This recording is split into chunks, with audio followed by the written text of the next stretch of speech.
One thing that Lowe from OFTV mentioned in his interview was that at the 1995 Christmas party, the Death Row Christmas party, that's when they were informed that Dr. Dre was going to leave the label. Did you see that? And if so, is there any truth to that statement? No truth. Uh, and I'm not one to sit up and call everybody a liar. Just think he misinformed, misspoke.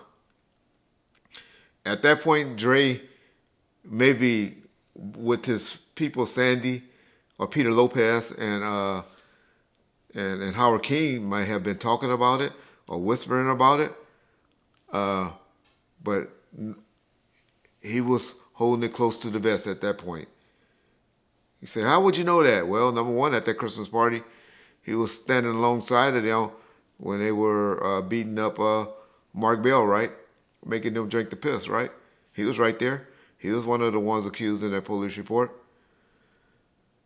Number two, he was so happy. If y'all look at that footage that Bond first put out on the internet at the Christmas party, check that out. He was happy there, right? Number three, I think they did the California Remix Love video or the song.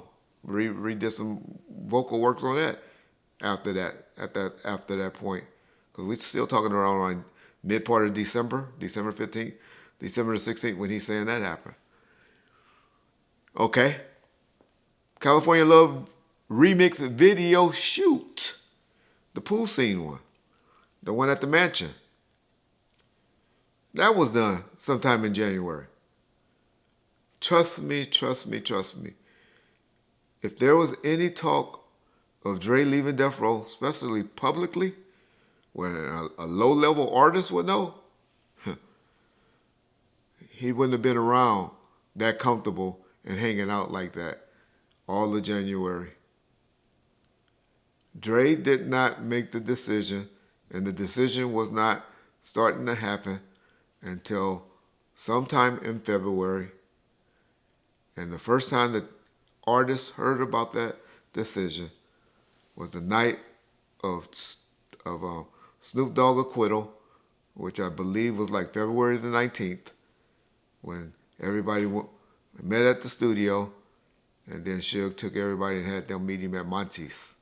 Was the night, and that's the incident of the Sam Snead situation that we all done heard about, and that's when Suge announced to the artists the reasoning that Dre was leaving, and they don't no longer wanted Dre on Death Row was because he didn't support Snoop Dogg during the trial, the murder trial.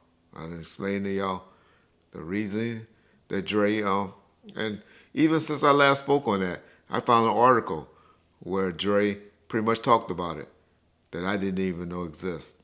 Well, Dre pretty much admitted that he didn't, he talked to his attorneys and they advised him not to get involved in it, and he elected to follow his attorney advice and not support David Kenner's demand or wish to support Snoop during the murder, that it wasn't a good business move for him, which obviously turned out. Snoop's back loving you, and he's doing what he's doing financially, which if that's all we live about and learn about and love about and care about, if finances is everything, then he's winning. I mean, finances is a big part. It's the top 5 thing to have. But as I'll keep preaching, and I've always said to you, young kids, or you young men, that financial success is not everything. Trust me. Love of God, family, and health, in my opinion, trumps being rich. But that's just my opinion.